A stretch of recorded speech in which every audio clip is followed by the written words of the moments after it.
All right. Welcome. We're in the huddle with me, Coach Muddle, with, of course, Nevada Nick and Tanner Elliott from the Downtown Sports Network covers the Miami Dolphins for them. How you doing, Tanner? Good. How are you guys? Doing great, man. Doing great. So the Dolphins tank for Tua has been the theme all year, and it worked out for them. Unlike the Knicks when they tried to get in the lottery, it failed for Zion. So, but the Dolphins actually, got Tua. So, tell me, what is that? All of a sudden, they're the front runners. Where do you see them? Well, in the AFC East, it's kind of tricky right now. You have the Bills. The Bills are super talented. I'm not a huge Josh Allen fan, but they have a really talented team around them. But if you look at their Dolphins schedule, I've been saying it all on the articles I've been writing. They have a 7-game stretch at the end of the season. All AFC games, 4 of those 7 games are all divisional. 2 Jets, 1 Bills, 1 Patriots. And I think those 7 games are really going to determine how good they are, like if they go to the playoffs or not. Now, Tanner, especially too with if Tua is successful, let's say, to me, I think not just in the NFC East. I mean, I think they're definitely the franchise of the future in the AFC East, excuse me. I think they're one of the franchises of the future in the NFL. I mean, when you look at this team with the talent, the first half of last year to the second half, the improvement of the team, I think buying into the program of Brian Flores. And then you talk about you have Tua on a rookie contract. So if he becomes a player, you got 4 first and second round picks next year. And they depending on the cap figure, they're talking they may have another 60 to 80 million to spend next year as well. I think this year they'll be competitive, but I really think it's going to be Tua's second year where they look to be competing for AFC East championships and Super Bowls. What do you think? Well, personally, I don't think Tua's going to play all that much this year due to the hip and everything. And Fitzpatrick, to me, is fine. Fitzpatrick did great last year, especially, towards the end. So it all depends how much Tua learns, this year under Fitzpatrick, and then everyone's forgetting about Josh Rosen. But I just think Rosen's the odd man out again. Sad to say it, but it's a shame. I thought he was a good quarterback and just hasn't gotten into the right situation yet, and it's a shame. Yeah, I'm surprised New England didn't throw a flyer. I mean, maybe Miami doesn't trade him, but Flores and Belichick have a relationship, obviously. Supposedly Belichick likes Rosen's. I'm surprised, that isn't somebody he's gone for since Brady's gone now. Yeah, Belichick. Well, I've been seeing the Patriots really likes the guy from Auburn, Stidham. Is that his name, Stidham? The backup from last year? Yeah. Right. And so, I mean, we're not at practice. We don't get to see Stidham, but they're high on him. But I still would have thought that Bill Belichick, how he likes to get pieces on the cheap. I'm really surprised that Andy Dalton. I thought that was a good fit for him. I was surprised that he went somewhere, to Dallas of all places. Yeah. So, I'm under the impression. I really think Belichick's tanking to get Lawrence next year. I really do. If you look at it, they lost some key defensive pieces. You lose Brady, and their offense wasn't that good with Brady last year. Now you lose Brady. I just don't see it. They have some draft capital. I really think they're going to try to, I don't think they'll have the number 1 pick, but be in that top 10 and move up and try to get Lawrence or the kid out of Ohio State, the quarterback. Fields, right. And it really surprised me with the New England draft too, because they really, Belichick picked 2 of the same guy back to back. Like he went and picked the same tight end back to back that kind of does the same thing. It wasn't like, okay, this guy's the blocker, this guy's the catcher, that do 2 different things. They were both the same guy, and I thought he reached on both of those picks. Really surprised me the way he went on the board and picked some guys. Well, the last time he took two tight ends like that, though, was Hernandez and Gronk. So, I mean, it is. I mean, you never know, Yeah, so- and that was quite a tandem. You're right. But there were. I just felt like those guys were two different type of Oh no, I agree. guys. You know what I'm saying? Where the Mhm. guys they drafted, if you look at them, they were the same guy almost. They identically do the same things. So just surprised me out of Bill Belichick right now. And then of course you have the dumpster fire that is the New York Jets. With, Yeah. and here you cover the Dolphins and Adam Gase, I think one of the worst coaches in the league. Yeah. Oh, he's horrible. He's a horrible coach. He's a horrible coach. He's called a quarterback guru. He's never been, you know what I mean? Never been one of those people that really can turn a quarterback around. He had Peyton Manning when he was a Hall of Famer already. And right, because he was taking notes. Peyton Manning says he's good. Right, Mm-hmm. And honestly, Adam Gase got the job at the Jets because Peyton Manning called up the owner, and the owner was, Peyton Manning called me, got all excited, and gave Adam Gase the job because, I mean, it shocks me.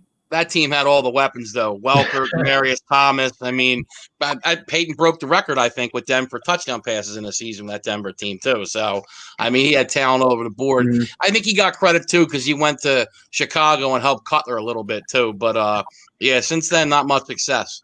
And I don't like him as a head coach. I think he's an offensive coordinator. I don't think he's a head coach. I think he's an offensive coordinator in the league. And there's just certain guys like that. You saw that in Cleveland. Right. Although he wasn't even an offensive coordinator, but still, I think he would have been fine being a coordinator. But they put him as coach, and he wasn't ready for it. Yep, and now he's the tight ends coach for the Giants. So it should be fun. Should be fun. So now Tanner, last week Don Shula passed away, and obviously he hasn't coached in Miami in, I guess it's over 20 years now. Obviously it was the late 90s, I think. But what's his legacy still like in Miami? You know what I mean? Like, everyone knows him. Everyone likes him. You had every Dolphins player upset about it. They all respected him. He's won the whole league basically respected him. He was, one of the best coaches of all time. Some argue the best coach of all time. So whenever you see something like that, it's a shame. But you know what I mean? It's bound to happen to everyone. But the legacy left on the game is some that only Bill Belichick has really done so far. Yeah. No, that he was mentioned, like him, Walsh, and then Belichick as guys that came in to the league and kind of transcended it. And I mean, obviously he has the only undefeated team with the 72 Dolphins and Greasy and those guys. Doesn't he have a steakhouse in Miami too? Isn't Shula steakhouse in Miami as well? Yeah. I think he does. Well, my Nick's a fan of steak. So. Now, I think we all are. And it's funny because Don Shula and his son they went to Columbus High School just outside of Miami, down in Coral Gables? Yeah. Yes. I only know this because my uncle happened to be the athletic director there at the time. And when you go, there's a plaque with Shula's name and whatnot. A lot of Dolphins. The Bonacanis went there as well. So there was a lot of Dolphin guys that went to that school. So it's very just a fun fact. I thought I'd pass along to you guys. Now, Tanner, what did you think of their offseason free agency wise? Did you like how the Dolphins went, or what did you think of their free agents? I really think they did nothing wrong. The only thing that people really give him crap about was the trend. Eric Flowers. Eric Flowers for $10 million a year. Yeah, he was a horrible tackle on the Giants. He improved as a guard with the Redskins. Dolphins aren't making him a tackle. I'll tell you that right now. Look, him as a guard, Look, you could go to Home Depot and buy a gate that will stop more guys than Flowers will. Well, okay, just sit a 3-foot piece of gate out on the field, and that'll stop more guys than Eric Flowers. You saw the Vitae from the Eagles.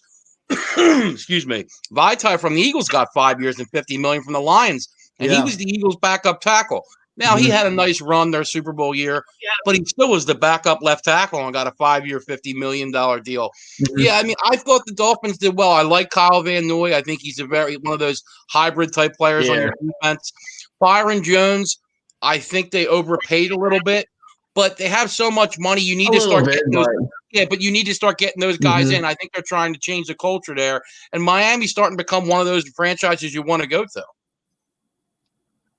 Yeah, they really improved the pass rush, getting Shaq Lawson and Emmanuel Ugba.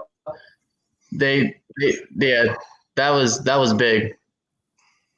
Now, I tell you what, I didn't really like the late first round, their pick of that offensive lineman from USC.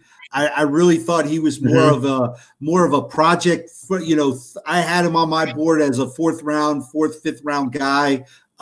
More of a project guy than going in the first round when you still had plenty of quality linemen still there in that early first round. So, I mean, what do you think? You think he'll be able to step in? Because, I mean, Eric Flowers isn't going to show him anything.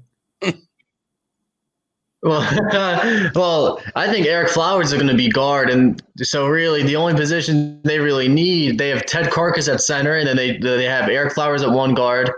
I'm trying to think of their other left guards. It's off the top of my head. I can't remember it. And then they're going to have at tackle Jesse Davis, and then either the guy they just drafted, Robert Hunt, or Austin Jackson, the guy you're talking about. From USC, and I think that they're really looking for players that have potential and that are coachable. They rather don't want to get players with a high floor and a high ceiling. Yeah. So like players like Jackson, you can really coach up because the Dolphins are doing really good at that. So I think that Jackson's just one of those players who's just going to progress all throughout all of his years on his rookie contract, and then Yes, but a first round pick. But a first round pick when he would have been there in the second round, maybe even the third round. Coach, they had him as a late first round grade, though. Coach, I think. I mean, it wasn't his fourth, fifth round. I mean, no, I had him, and a couple other boards had him as a late third, fourth round. I may have been a little bit more. I thought he was more of a fifth round. Well, I only watched him play once, and so I can't really. I didn't watch a lot of film on those guys. So, well, the one thing I think you can see they're doing, one, they took two guys from Alabama. I think the familiarity with, Nick Saban, Belichick, that whole circle there. But, if you look at 6 of their first 7 picks, 2 Alabama guys, USC, Auburn, Texas, and Georgia. So big schools, are playing in, big conferences. Well, I think that's one thing they were looking at too, except for that guard Hunt that Tanner mentioned earlier. He was from Louisiana Lafayette. So, but no, I mean, they got 2 linemen early. I mean, I'm a big component of, you win the game up front on both sides. You really do. I mean, you need the quarterback too. And I think they fell into 2. I think that I really think that was their guy from Jump Street. I think they liked him one. And he fell to their laps. And I think it's better for them because instead of having like a horrible year and being 1-15, starting off 0-7 and still finishing that season with 5-4 down the stretch, huge because guys are starting to buy in and that culture is starting to change in Miami. Yeah, it is. It's going to be exciting to see what happens. I agree. I really think they. When you look at, say, those Cincinnati Bengals, who look, they're kind of starting from scratch again, the Detroit Lions again. And they were kind of actually, but the Detroit Lions, they've been rebuilding since 1949. So, I mean, it really, they were the surprise for me, actually, even though I know the first, 7 picks went as advertised. But I really thought that, Matt Stafford is, on the backside. He hasn't played a full season in the last couple of years. I really thought that here's a draft with some quarterbacks that you can, find that Matthew Stafford replacement. And they didn't go that way. It surprised me, especially when you're a coach on the hot seat. I mean, you got another Belichick disciple, but yeah. Well, they lost Darius Slay though too, Coach, and as he went to the Eagles. I think you needed to replace him. And, like you said, if you're Patricia, you're coaching for now. You're going to draft a quarterback when you already have Stafford and you're paying him $30 million to be Stafford's backup. Look, I'm not. Stafford, I think, is a good quarterback who's been in a bad situation. Yeah, yes. If he gets drafted somewhere else and put into a good situation, maybe he has a completely different career. Like a Matt Ryan. I could see him having a Matt Ryan type career, maybe get an MVP one year, compete. It's just sometimes if you're not in the proper situation, it's just, like I think Joe Burrows, I like him, but you're going to the Bengals. And it's going to be hard, much like when David Carr went to the Texans when they were starting out. The Bengals, the coverage are empty. You can't do it all by yourself. You need a supporting cast in this league. Absolutely. You really need all 11 guys to come together to have success. And you can't be one guy and carry a team at this level. It's damn near impossible to do. So, and now Tanner, also I want to get to is, Tua, he's left-handed, and I keep going back to the tackle market. Where do the Dolphins which side of the line is going to be the revolving door? Because they can't pay both guys as to be so you can't pay a left tackle not to be the guy. So is that going to be the spot that they're going to leave as a revolving door every, 4 or 5 years? You're going to have to plug a new tackle in, or, are you going to do that with the right tackle? How's that going to work? Well, I think that's one of the reasons why they traded Tunsil back last offseason or early season last year, just because he's a left tackle and making the transition. Some players can do it, some didn't. You saw how Nate Solder did, and when he just switched teams. Right. So, some players take it easy, some players can't do it. So I think the reason why they traded Tunsil was just to open the door to get a solid left tackle in, because you just saw Tunsil sign for $22 million a year, and you can't afford that both sides of the line, as you said. So I think the left tackle is definitely going to be the position that the Dolphins are just going to try to have whoever's on, like this year, whoever's on the roster is going to be playing. Like the best player is going to be playing on the roster. They're not going to go out and trade for someone or sign a free agent. Well, the one thing I think is going to be big for them too. I love the tight end out of Penn State. I think he's going to be good. I like him. I think he's a player. What's it, Gesicki, I believe is his last name. I like Jordan Howard from the Eagles. He's a good player. But I think they need to get him some weapons on the outside. I think Tua down the line. I think they need to get some receivers in. Obviously, when they traded Stills to Houston last year as well. And I think the part of that, too, you had mentioned Tunsil. I think that was guys, too, that Flores felt weren't going to be part of the program, just like Fitzpatrick. There was some problems with him. So I think, Flores wanted to kind of find his guys and go with it. But do you agree? I think they're going to need to try to find some weapons on the outside to complement Tua. Well, they have Devontae Parker. Devontae Parker, has had injury history, but last season he really broke out. And then they have Preston Williams, same build as Devontae Parker, had torn his ACL early last season. They have Albert Wilson in the slot, who again hurt. Just he's getting back to him full self-update. Jakeem Grant, who was hurt again last year. There's just a recurring theme right now. They have They have Isaiah Ford, who I've always really liked and really got his shot late last season with all the injuries. And then they just got Kirk Merritt from Arkansas State, who, like a Preston Williams, like last year, he had off-the-field issues and went undrafted. But he's like 6 foot, apparently ran like a 4.33, and then had like a 45-inch vert at his pro day this year. So, that's something. Yeah. And then they got the guy from the Navy. I heard about I had a 4.33 too. It was 4 minutes and 33 seconds though.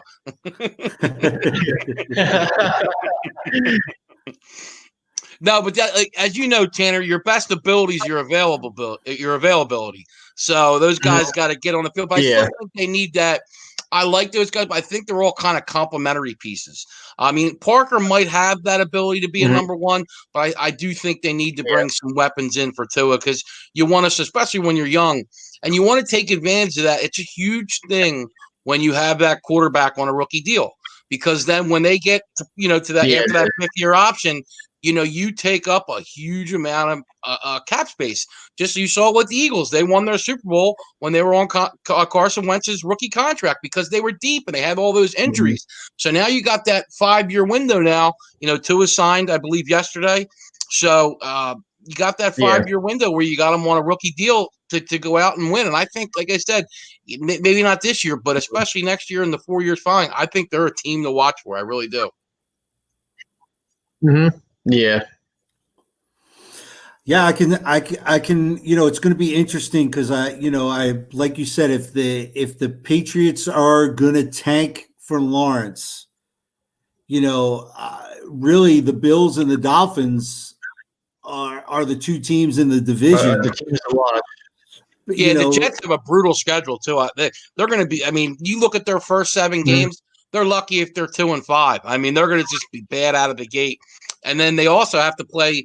I think it's the Dolphins where they play the Dolphins, go on the bye, and then play the Dolphins again. So that's tough too. And I know Coach doesn't like that. I hate that schedule because I think the Giants and the Eagles, if I'm not, I think it's something similar where the Giants go, they play the Eagles, they play somebody, and they come back and play the Eagles again. And I just think that it's a 16-game schedule. You don't need to bunch those games up. Those are important games. I could see starting off the season, get your measuring stick, and then you finish up the season when it counts and the division's on the line, but not in week 8 and 9. It's kind of ridiculous how they do that. So it's just bad. It's just bad. I think one of the key things to watch this season is they added a third wild card team. So only one team gets the first round bye. And a lot of people forget that because it's new. It's the first year. So I think that's going to be the key thing to watch for this year. Yeah, I'm on the fence because, if you look at it, the Steelers would have been that team if it was this year. Yeah. Really? You wanted to see Mason Rudolph play in a playoff game? But that's just 1 year and one team. But the thing you look at, though, too, how it would have been different this year. A team like the Chiefs would have been playing in the wild card round instead of having that bye. So that's going to be big, way different. So I'm really interested to see how that plays out. I mean, I think it's good. I mean, you want teams to be competing for playoff spots as long as they can, to be playing competitive football.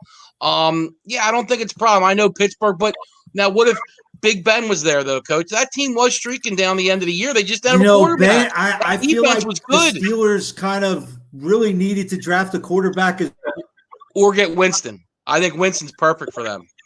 Right.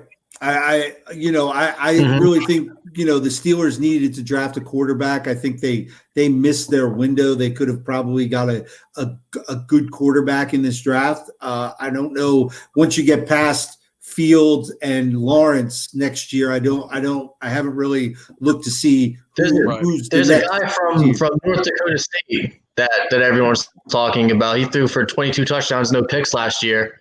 Wow. And everyone's saying that he has the ceiling to be better than Lawrence. Great. They said that about what they said that about Wentz too. Oh, don't start. They said that about Wentz too. Hey, start. 9 minutes of playoffs experience. Oh my gosh, here we go. Come on, I'm not gonna get in this argument with you as he picks up his Giants cup.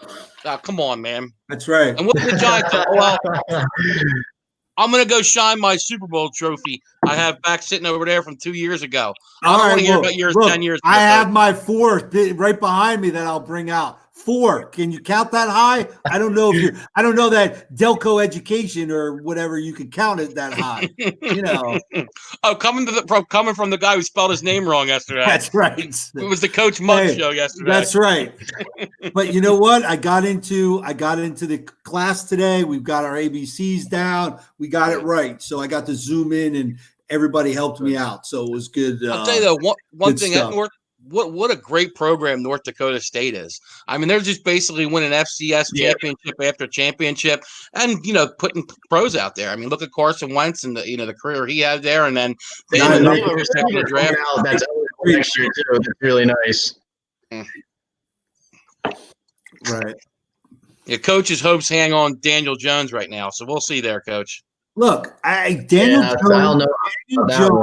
Okay, look, Daniel Jones is going to be great against the bottom tier teams like he was this year. When he has to play talented teams, we'll see, because we're going to put some pieces around him. But as of right now, he can't win in that upper echelon. He couldn't do it in college. He can't do it in the pros. We're going to put some. I never liked him out of college. Right, and it was a Peyton Manning pick. Eli Manning pick. That was an Eli Manning, because he went to camp. Mm-hmm. Eli had a lot of voice in that room and making that pick. And it's unfortunate because we missed out on a good pass rusher. Yeah, you did. Yeah, because you had the number one guy who should have been number one. Now, Tanner, you were there draft night. As a matter of fact, Tanner was there. Yeah. Right. And here I am jumping up and down. We got a pass rusher. And I remember when they drafted Daniel Jones. Man, it's terrible. Yeah. Well, I just think it was all about value at that. I just think they could have got Daniel Jones further down the draft. And that's why I think you can maybe question a little bit. Especially trading back up in the first round, too. Right, and get more value picks, trade back. That's why I think some people thought with Miami's pick of Jackson. I'm not as coach isn't very high on him. I think he's he's very athletic. He's big. I think there's definitely some hope there.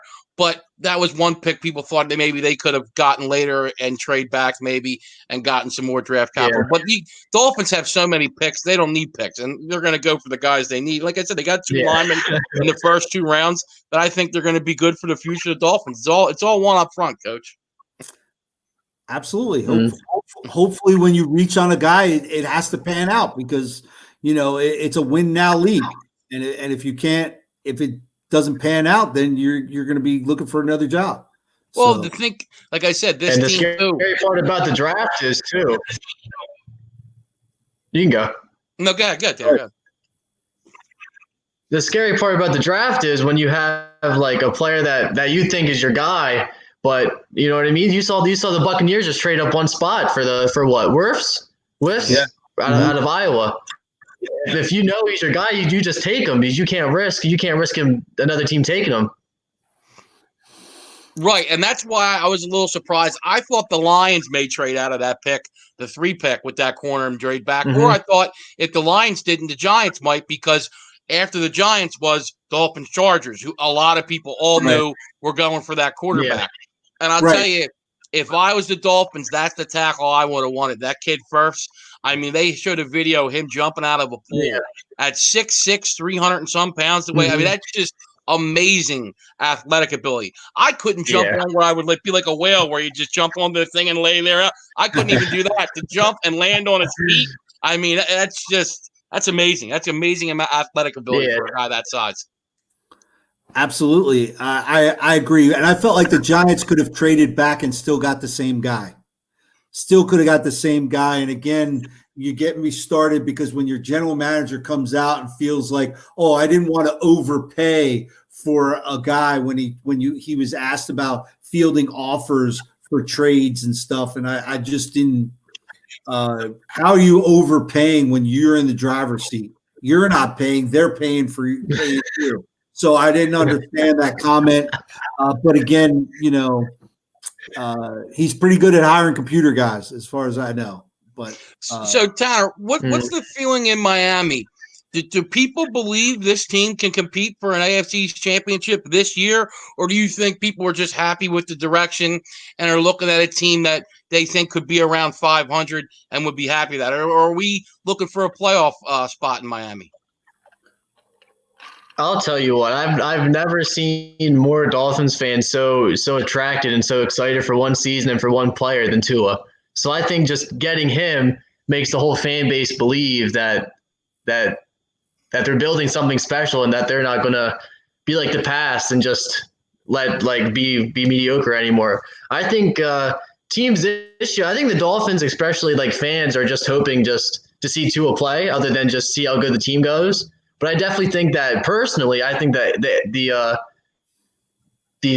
third wild card spot's not out of the question, like a wild card spot, because I think the Bills are going to win the division. I agree personally, just because they're more experienced, they have everything. So I think the consensus out of Miami right now would just be to just see how good they could do with the pieces they have and just keep building Tua. And then hopefully on his third or fourth year of his rookie contract, just start. That's when they start to get serious. Right.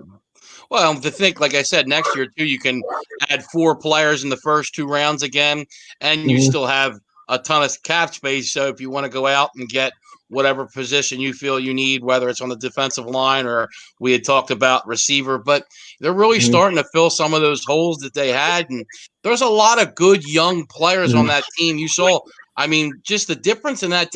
Honestly, I really feel Flores should have been. If you talked about purely second half, he was he was right there for me for coach of the year. I mean, to take that team that I remember my survivor pool in football, everybody was picking the team that played the Dolphins the first 5 weeks. And then, to start 0-7 and play as good as they did down the stretch. I mean, what a turnaround, what a coaching job, and what a start for him. Beating New England in New England was huge for him. I think ending the season on that note was huge. That they could have ended the season any better than that.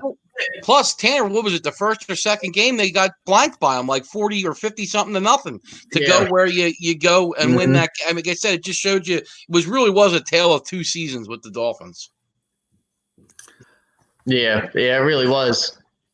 Now, let me ask you, what about the buzz that has been going on about they should unretire Dan Marino's number and give it to Tua?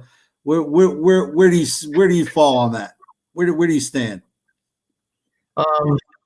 I know I've seen a lot of people say that 13 needs to stay retired, and I mean, to me, it's up to the player if he wants to have it unretired. Like to see him it would be weird to see him play 13. But I mean, I never watched Marino play personally, but I just think it'll be weird to watch him play in 13.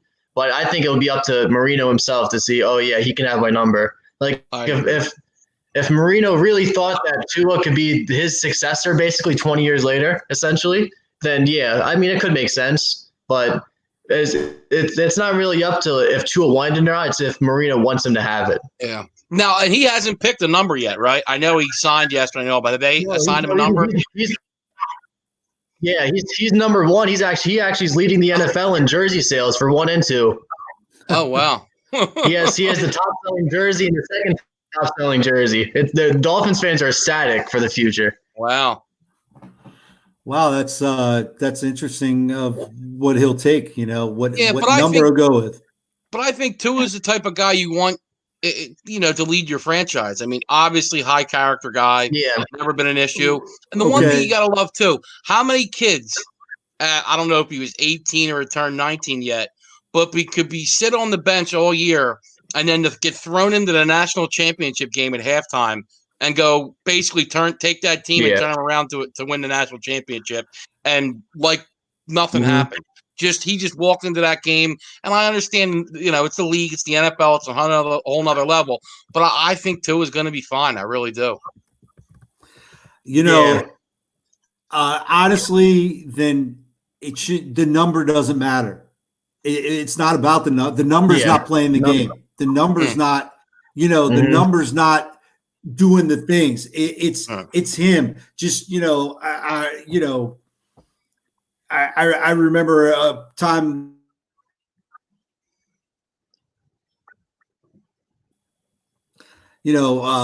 I got called up and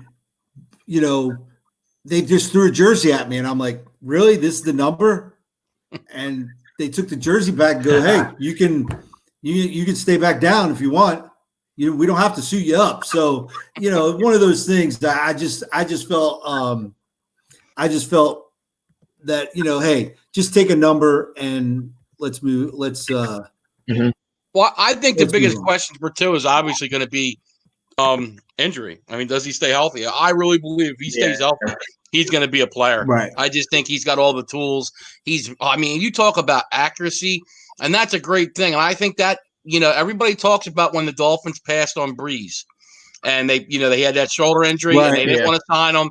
He went to the Saints. I really believe that was weighing over their head this time with Tua, that if you're going to pass on him and go to Herbert or somebody like that, I think they wanted Tua. I think he is the left-handed Breeze. I mean, he is incredibly, incredibly accurate, and that's important in the NFL. It is. And he's got a great arm, too.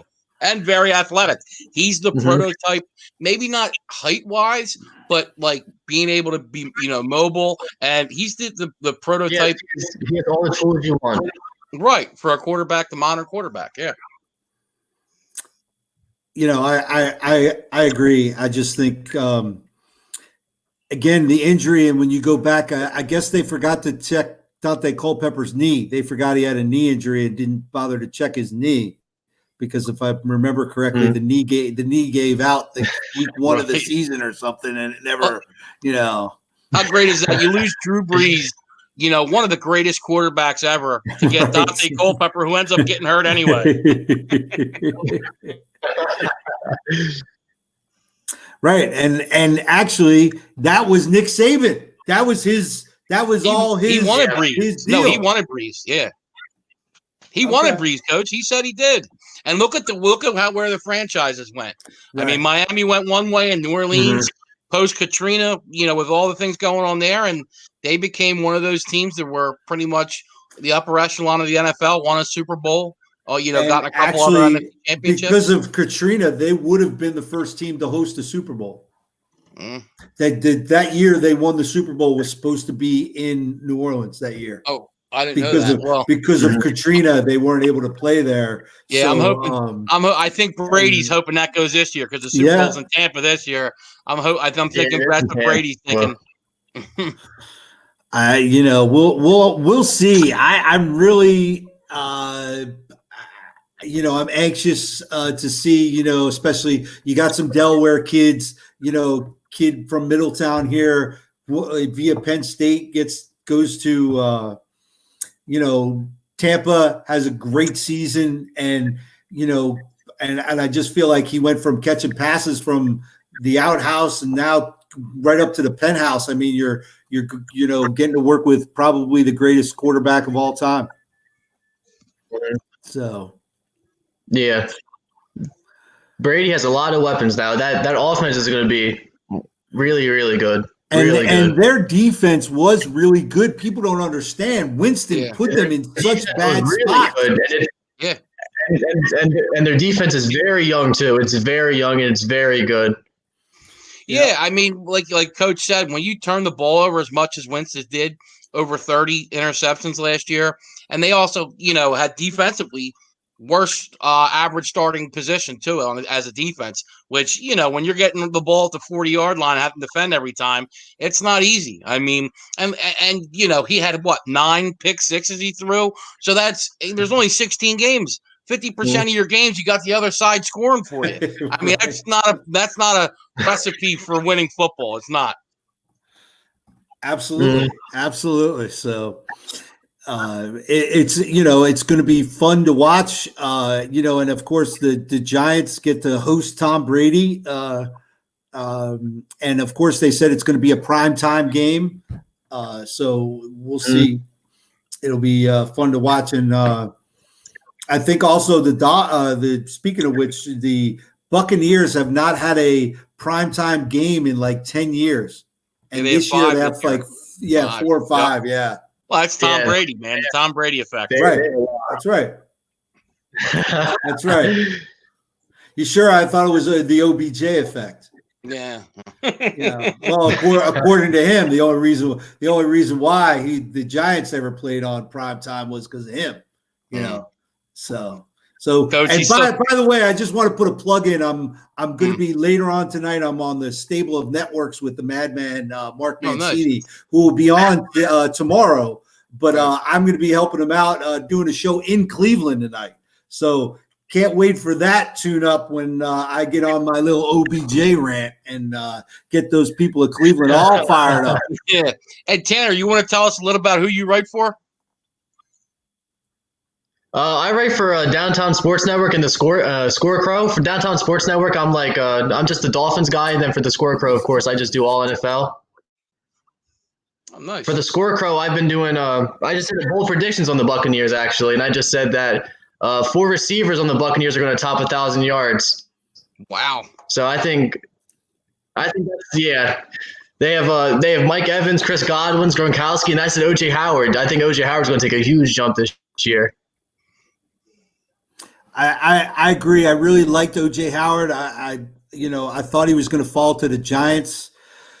But of course, the Giants went in a totally different direction. But Well, plus now too, you think with OJ Howard, you already had Evans and Godwin. Now you throw Gronk into the mix.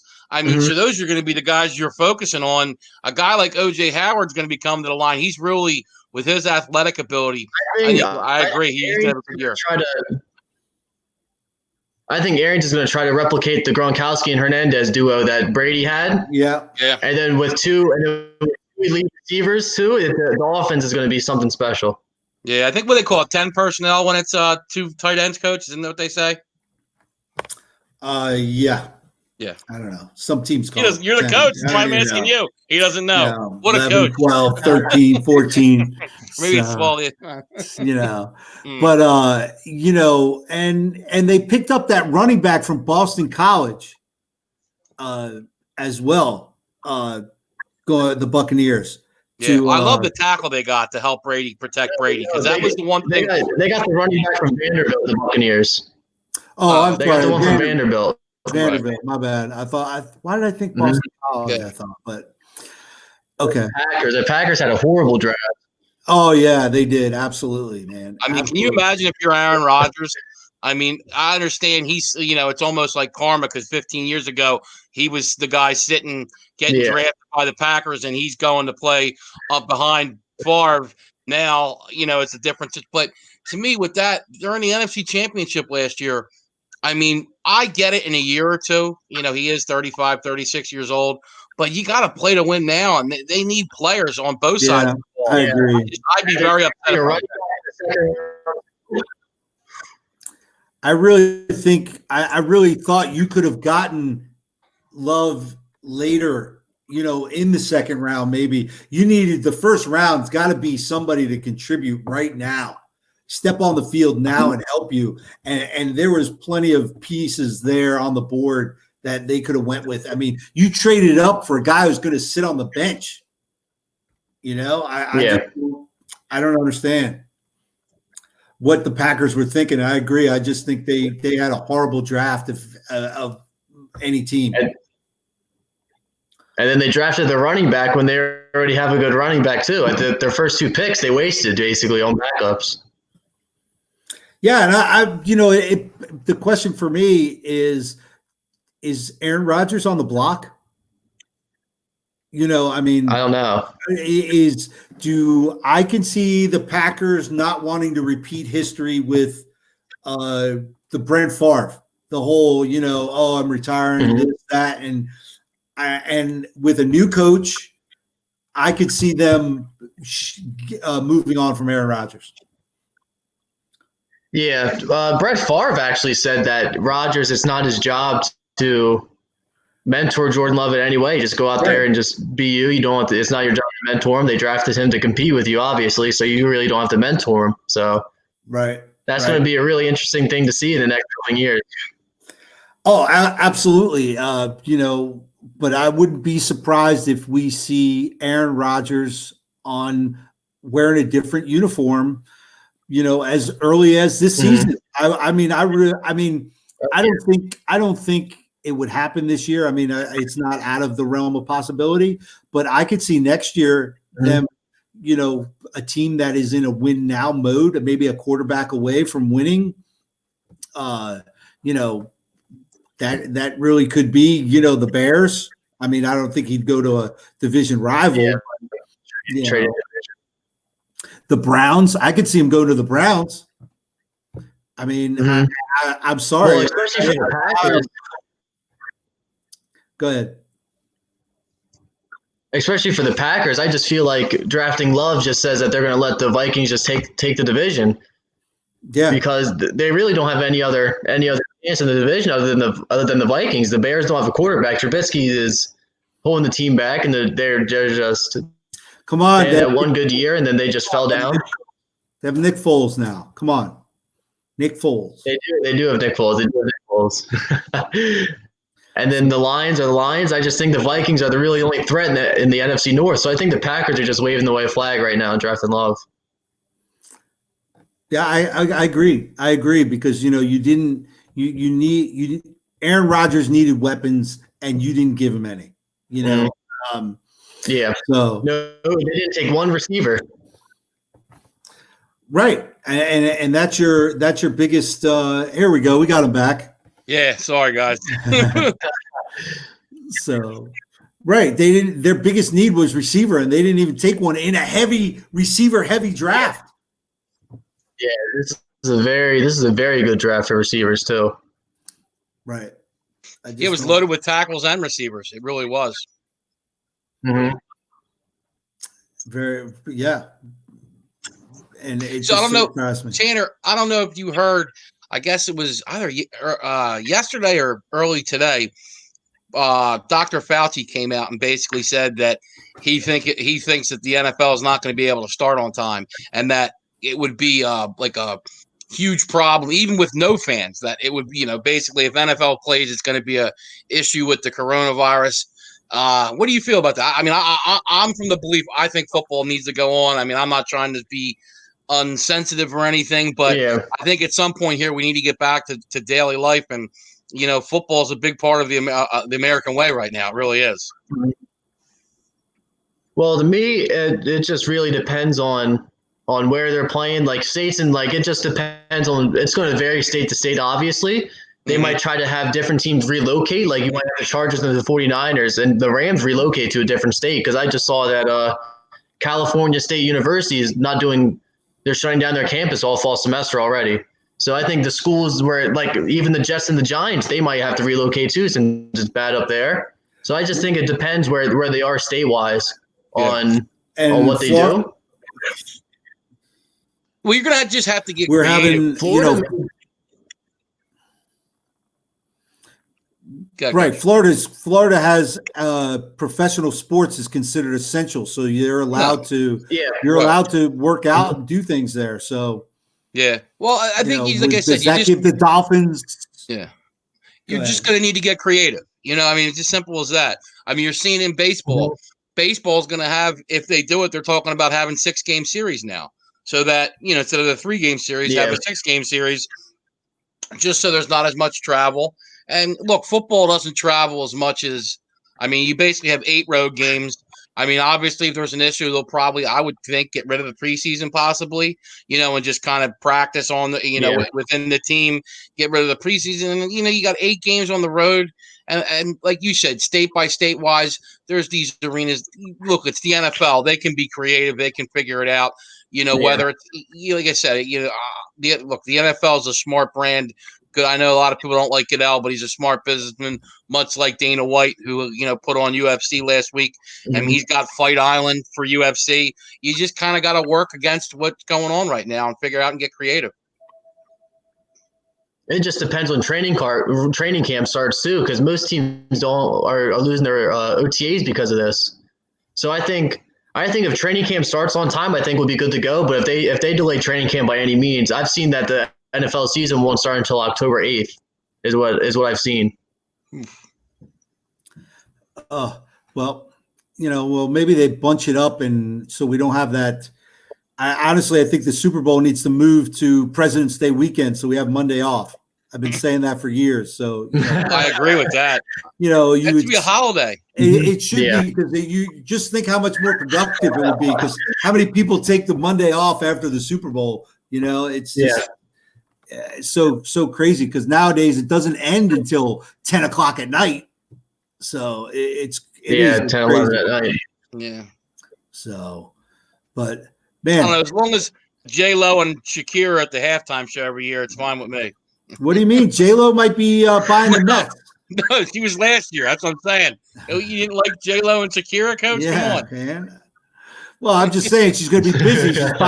She's buying the Mets. Another dumpster fire. Her and A-Rod buying the Mets. It's it's going to be so.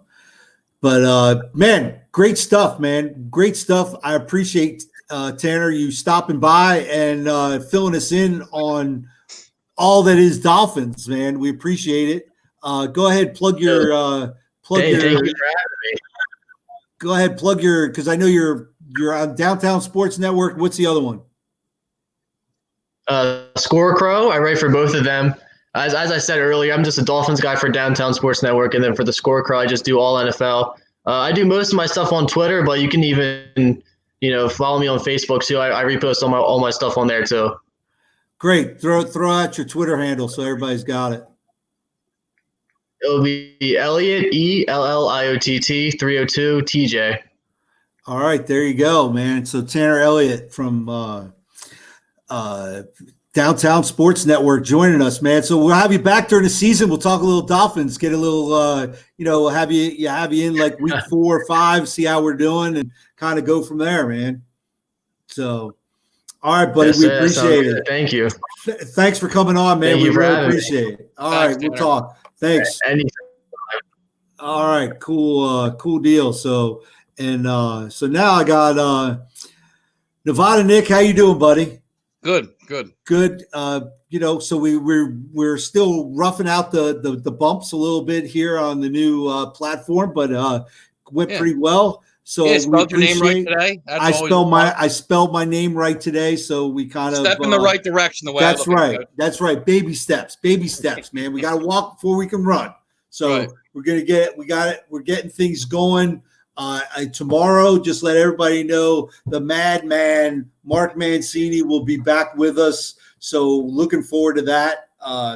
Having him on, screaming that the Redskins are winning the Super Bowl now because of Chase Young. I don't get me started there, but we'll see how that goes.